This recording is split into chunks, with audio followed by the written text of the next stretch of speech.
Revelation chapter 19, verse 9. Then he said to me, Write, blessed are those who are called to the marriage supper of the Lamb. And he said to me, These are the true sayings of God. Another verse 17.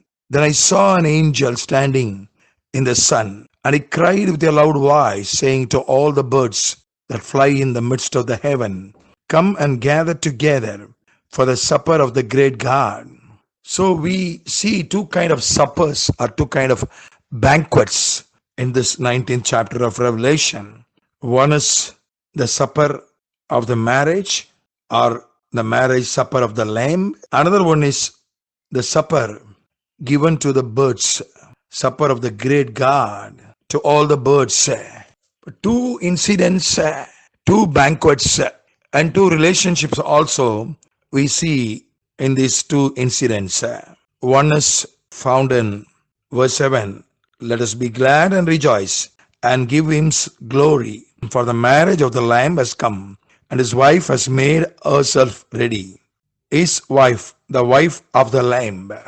So husband-wife relationship is portrayed in one incident. In another incident, verse 14, the armies in heaven clothed in fine linen, white and clean, followed him on white horses. In another incident, the king and the army's relationship was picturized. Both the incidents are future incident which are going to happen, not yet happened. Both are prophecies. So one relationship is husband-wife relationship. It symbolizes intimacy. It symbolizes the honor. Wife means she is more or less equal to the husband. It's a approved, recognized relationship in the society. It's an approval, it's an honor, also an intimate relationship. So Ephesians 5:31 and 32 speaks on this relationship. Wife, husband and wife, loving, obeying, taking care of, and committing. All these things are explained in this passage.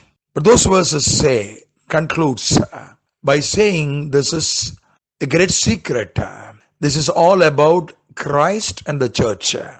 Hosea chapter 2 verse 19, speaks the same parable, husband and wife relationship parable, for God and Israel relationship. God and Israelites relationship was also so intimate, so honorable and approved relationship. Church and Christ relationship. So there will be a marriage supper. There will be a banquet which will prolong for 1,000 years. The marriage will take place in the new earth and in the new Jerusalem. But the marriage banquet will start from the millennium. And throughout the millennium, the marriage celebration will be there. Banquet will be there. So, this is not only a relationship of intimacy, not only approval, not only honor, also a celebration. It's a celebration. The relationship between Christ and church will be celebrated.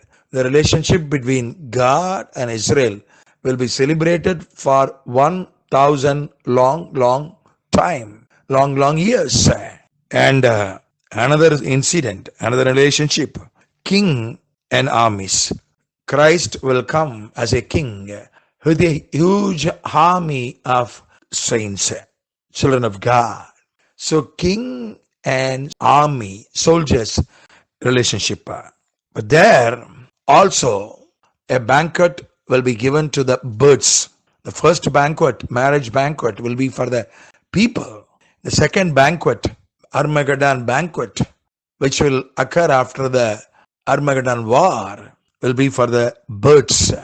So one side Antichrist will come and battle with the armies of most of the countries of the world. Another side, Christ and his people will come from heaven. Christ as a king and his people as his soldiers. So another relationship is king-soldier relationship. So where there is a relationship with God, there will be banquet. there will be celebration, there will be joy. If you can have, it may be an intimate relationship like that of husband and wife, or it may be a formal relationship, a disciplined relationship like that of king and soldier. Whatever may be the form of relationship that you have with God, there will be banquet. Marriage banquet will be for the people. The banquet after the Armageddon war will be for the birds. So, not only the banquets are common, not only the relationships are common, there will be another one common factor. The dress code will be similar. The wife's dress code and the soldier's dress code will be similar.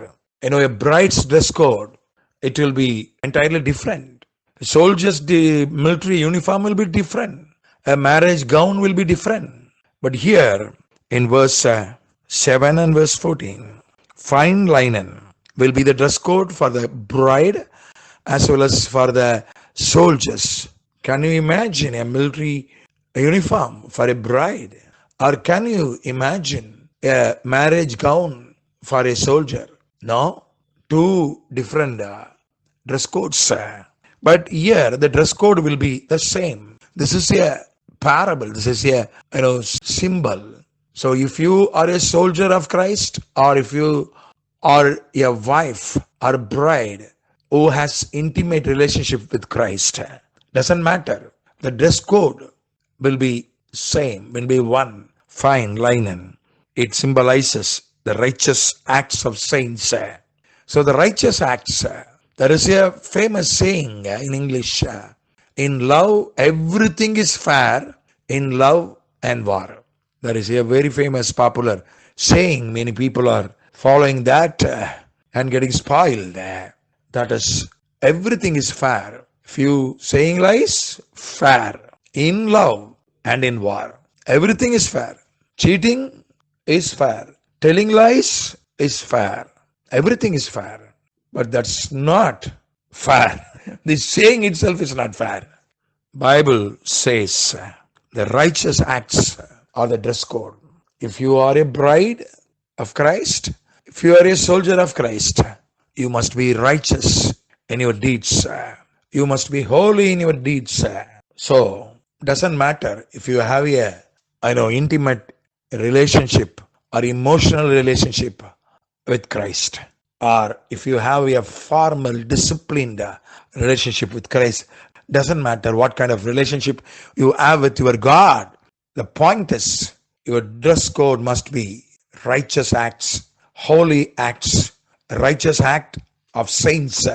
Your deeds needs to be righteous and holy. If you do a marriage or if you do a battle, doesn't matter. Whatever you do, you must be righteous and holy. Oh, I cannot be righteous and holy because I am celebrating. I am in a holiday mood. I'm celebrating. I can't be righteous and holy. You cannot say that, sir. Oh, I am battling. In battle, I can use any weapon. I can take any route. You can't say like that. Even in battle, you must be righteous and holy. So let us be holy and righteous in our deeds, so that we can have a prolonged relationship with Christ. Amen.